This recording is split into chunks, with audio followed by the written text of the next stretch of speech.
Hello friends, स्वागत है हमारे यूट्यूब चैनल पे। तो जैसा कि आप जानते हैं कि मैं वेल्डिंग और स्टील से रिलेटेड वीडियोस बनाता हूं हमेशा आपके लिए। तो फिर आगे एक और नई वीडियो लेकर के, तो यहाँ पे आप देखेंगे, यहाँ पे स्टेनलेस स्टील के मैंने यहाँ पे कुछ पाइप लेके रखे हैं। तो ये जो पाइप है यहाँ पे आज हम लोग इसमें वेल्डिंग करके देखेंगे, वो भी आर्क वेल्डिंग मशीन, जो कि मोस्ट इंपोर्टेंट और बहुत ही फेमस होते हैं। आर्क वेल्डिंग मशीन यानी आप बहुत ऐसे जगह पे देखे होंगे जो इलेक्ट्रिक वेल्डिंग होता है। जैसे कि पहले के टाइम पे देखे होंगे कि जो लोहे में जो वेल्डिंग होता था वो इसी मशीन से होता था। बस फर्क इतना है कि पहले का जो वेल्डिंग मशीन होता था वो बड़े बड़े साइज में आते थे, जैसे तेल से चलते थे वो, और बहुत तरह के वो समय के हिसाब से बदलता गया। लेकिन अभी के टाइम पे अगर आप देखेंगे, कहीं पे भी जाएंगे तो आपको डिजिटल मशीन देखने को मिलेगा, जो कि आर्क वेल्डिंग मशीन है। यहाँ पे आप देख सकते हैं ये आर्क वेल्डिंग मशीन है। इसका यहाँ पे सामने से अगर यहाँ देखेंगे तो एक अर्थिंग होता है और एक यहाँ पे प्लस माइनस होता है, एक होल्डर होता है आपका। तो ये जो इस तरह के जो वेल्डिंग होते हैं, तो बहुत ऐसे जगह पे लगभग बहुत ऐसे लोग जानते हैं, इसको इजिली करते हैं। लेकिन बात करें स्टेनलेस स्टील के, खास करके अगर आप काम कर रहे हैं, मान लीजिए स्टील का रेलिंग का काम कर रहे हैं, कहीं पे भी किसी के घर पे सीढ़ी लगा रहे हैं, तो आपको वेल्डिंग का काम सबसे ज्यादा इंपॉर्टेंट होता है कि आप कौन सा वेल्डिंग कर रहे हैं और कैसे कर रहे हैं। तो यहाँ पे हालांकि मैं बात करूं तो आर्गन वेल्डिंग जो होते हैं वो स्पेशली स्टेनलेस स्टील में ज्यादा बेस्ट होते हैं। लेकिन बहुत ऐसे जगह पे अभी भी मुझे लगता है कि 90% जगह पे आर्क वेल्डिंग यूज किया जाता है। अभी भी स्टील के काम में भी आर्क वेल्डिंग ही यूज किया जाता है। बस फर्क है कि इसमें जो रॉड लगाए जाते हैं वो एसएस का इलेक्ट्रोड लगाते हैं, इलेक्ट्रो रॉड लगाते हैं, वेल्डिंग रॉड लगाते हैं, लेकिन वेल्डिंग इसी से करते हैं। तो आज हम लोग मेन जो हम लोग देखेंगे तो आर्क वेल्डिंग से वेल्डिंग करेंगे।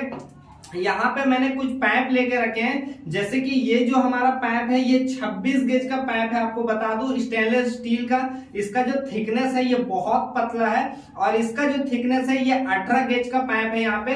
तो यहाँ पे 18 गेज और 26 गेज दोनों पाइप मैंने ले रखे हैं स्टेनलेस स्टील के, और इस पे हम लोग इलेक्ट्रिक वेल्डिंग ट्राई करेंगे, आर्क वेल्डिंग करके देखेंगे कि ये किस तरह से यहाँ पे वेल्डिंग हो रहा है और क्या डिफरेंस होता है और किस तरह से इसको करना चाहिए। अगर आप कर रहे हैं तो कैसे करना है, आपको ये भी जानकारी मिलेगा। तो चैनल में आए तो चैनल को सब्सक्राइब कीजिएगा, क्योंकि इस तरह से हमारे चैनल पे बहुत सारी जानकारी आपको मिलती रहती है। तो फ्रेंड यहाँ पे सबसे पहले हम लोग इसको चेक कर लेते हैं ये 26 गेज है या नहीं। तो यहाँ पे मेरे पास ये मशीन है, यहाँ पे मैंने चेक करने के लिए। तो यहाँ पे चलिए इसको हम लोग देख लेते हैं लगा के। तो फ्रेंड यहाँ पे आप देख सकते हैं 0.5 यहाँ पे यहाँ पे दिख रहा है। इसका थिकनेस जो है 0.45 अप्रोक्स यहाँ पे इसका थिकनेस दिख रहा है। तो यहाँ पे हमारा चार्ट बना हुआ है, अगर 0.45 है यानी आपका लगभग यहाँ पे 26 गेज यहाँ पे चार्ट में भी आप देख सकते हैं, गूगल करके भी देख सकते हैं। और दूसरा हमारा जो यहाँ पे आपका दूसरा जो हमारा ये 18 गेज वाला है, तो इसको भी हम लोग चेक कर लेते हैं इसका थिकनेस कितना हो रहा है। तो यहाँ पे हम लोग इसको देख सकते हैं, मशीन यहाँ पे 0 है।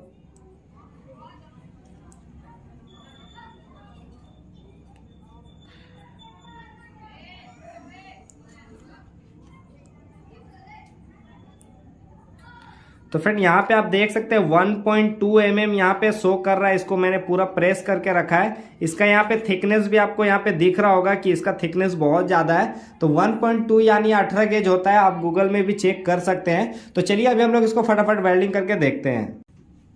तो फ्रेंड यहाँ पे हम लोग इसको पहले ऑन कर लेते हैं यहाँ पे।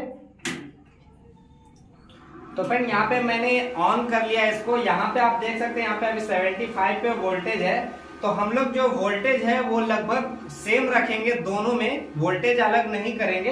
तो यहाँ पे हम अप्रोक्स इसको यहाँ पे 100 पे कर लेता हूँ वोल्टेज, जो कि एक नॉर्मल वोल्टेज है। 100 पे लोग करते हैं, 80 से 100 के बीच में। तो आप 100 तक वोल्टेज आराम से इजिली रख सकते हैं। तो चलिए अभी देख लेते हैं पहले डिफरेंस क्या हो रहा है, उसके बाद हम लोग बताएंगे कि किस तरह से वेल्डिंग करना चाहिए। तो फ्रेंड यहाँ पे हमने यहाँ पे एसएस का यहाँ पे रॉड लगा लिया है, जो कि 300 यहाँ पे 308 L का है।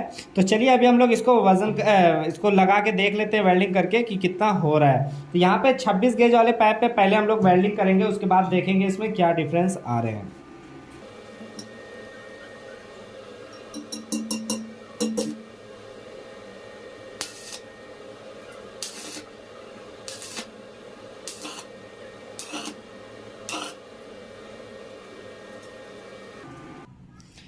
तो फ्रेंड यहाँ पे हमने 26 गेज में यहाँ पे वेल्डिंग कर लिया है। तो यहाँ पे देख सकते हैं, हालांकि यहाँ पे थोड़ा वेल्डिंग सही हुआ, लेकिन उसके बाद यहाँ पे देखेंगे तो यहाँ पे होल हो गया है, सुराख हो गया है, यानी ये बहुत हल्का है, इस कारण से इसमें वेल्डिंग नहीं हो पा रहा है। हालांकि आप वेल्डिंग कर सकते हैं, लेकिन इसका अलग प्रोसेस है। तो चलिए इसको देख लेते हैं पहले 18 गेज में करके।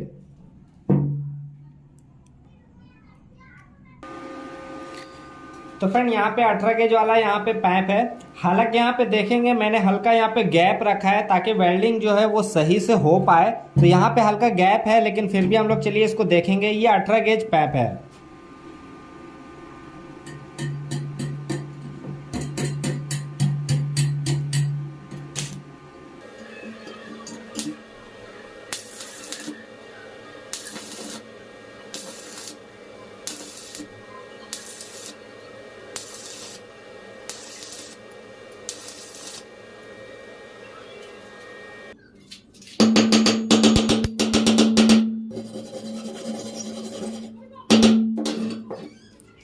फ्रेंड यहाँ पे आप देख सकते हैं, यहाँ पे मैंने 18 गेज में यहाँ पे वेल्डिंग किया है। तो यहाँ पे हालांकि मैंने यहाँ पे थोड़ा गैप रखा था ताकि वेल्डिंग और अच्छा हो सके, लेकिन यहाँ पे आप एक चीज़ गौर करेंगे, यहाँ पे इतना परफेक्ट तरीके से यहाँ पे वेल्डिंग हुआ है। गैप होने के बावजूद यहाँ पे कोई भी दिक्कत नहीं है, यहाँ पे वेल्डिंग आराम से यहाँ पे हो गया है। जबकि यहाँ पे 26 गेज वाले में यहाँ पे इतना ज़्यादा डिफरेंस आया है। तो ऐसा क्यों होता है? क्योंकि यहाँ पे सबसे पहले ध्यान देने वाली जो बात है तो वो है 18 गेज 16 गेज जितना थिकनेस मोटा रहता है उसमें इलेक्ट्रिक वेल्डिंग, आर्क वेल्डिंग बहुत ही ईजी और फिनिशिंग हो जाता है। लेकिन यहाँ पे मेन जो अभी पॉइंट है वो है 26 गेज या 24 गेज हल्के पाइप में वेल्डिंग कैसे करना है। तो आइए इसके बारे में समझते हैं। तो फ्रेंड यहाँ पे आपने देखा अभी दोनों वेल्डिंग में, यहाँ पे दोनों में डिफरेंस आया। तो यहाँ पे सबसे जो मेन पॉइंट है, आखिर आप स्टील का काम कर रहे हैं तो आपको हल्के हल्के पाइप में वेल्डिंग करना, उस तरीके से करना बहुत ही डिफिकल्ट हो जाता है। आप हल्के पाइप में कैसे वेल्डिंग करेंगे, यहाँ पे आपको कुछ चीजों का ध्यान रखना है। अगर आप इन चीजों का ध्यान रखेंगे तो आप हल्के पाइप में भी वेल्डिंग कर पाएंगे। हालांकि बता दूं कि स्टील के जो वेल्डिंग होते हैं और लोहा में जो वेल्डिंग होता है उसमें बहुत डिफरेंस होता है। जो करते होंगे उनको पता है कि लोहा तो होते हैं मोटे मोटे, वो ऑलरेडी पत्ती होते हैं, एंगल होते हैं, तो उसमें इजीली आप वेल्डिंग कर सकते हैं। लेकिन स्टील में मार्केट में बहुत 18 गेज 16 गेज अगर है तो कोई दिक्कत नहीं है, लेकिन अगर उससे पतला आता है तो बहुत दिक्कत हो जाता है। हालांकि 2 राउंड 3 राउंड भी आपको वेल्डिंग करना पड़ता है, बहुत दिक्कत से करना पड़ता है। तो यहाँ पे हम लोग बात करेंगे कि आखिर कैसे आप हल्के पाइप में कर सकते हैं और अभी करके दिखाएंगे एग्जाम्पल। तो यहाँ पे सबसे पहले बता दूं कि इलेक्ट्रिक वेल्डिंग अगर आप चला रहे हैं तो इसका ना बहुत सारे पोजीशंस होते हैं, बैलेंस होते हैं।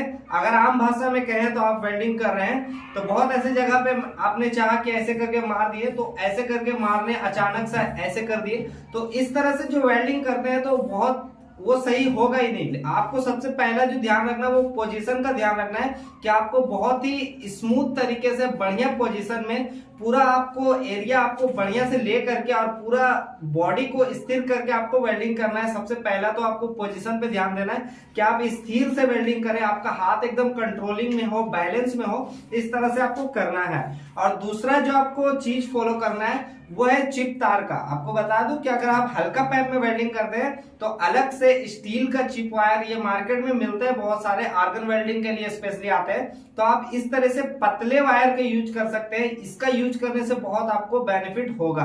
अभी हम लोग करके दिखाएंगे किस तरह से आप कर सकते हैं। और तीसरा जो आपको काम करना है वो होता है आपको ड्रॉप करके वेल्डिंग करना, यानी आप को कंटिन्यूअस नहीं चलाना, कंटिन्यू आपको वेल्डिंग नहीं चलाना। अगर हम यहाँ पे वेल्डिंग कर रहे हैं तो आपको लगातार नहीं खींचना है, आपको बहुत ड्रॉप करके रोक रोक कर आपको वेल्डिंग करना है। तो चलिए अभी हम लोग इसको देखते हैं ये वेल्डिंग कैसे हो रहा है।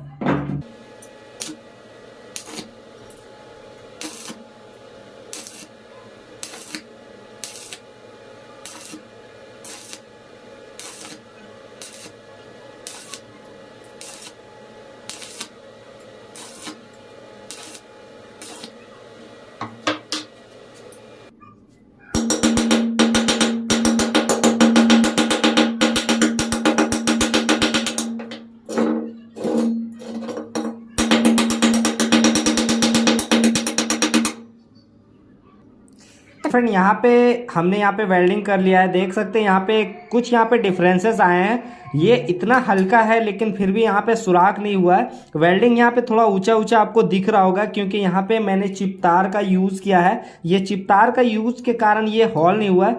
अब ये जब घिसाई होगा तो इसका जो फिनिशिंग होगा ये फिनिशिंग आ जाएगा आपको। तो हल्के पैप में अगर वेल्डिंग कर रहे हैं तो आपको इस तरह से ये इस तरह के चिप वायर का आप यूज करके आराम से वेल्डिंग कर सकते हैं। हालांकि हल्के पैप के लिए स्पेशली आर्गन वेल्डिंग होते हैं, लेकिन आप अगर इलेक्ट्रिक से करते हैं तो आप इस तरह से पोजीशन के साथ आप इस तरह से वेल्डिंग कर सकते हैं।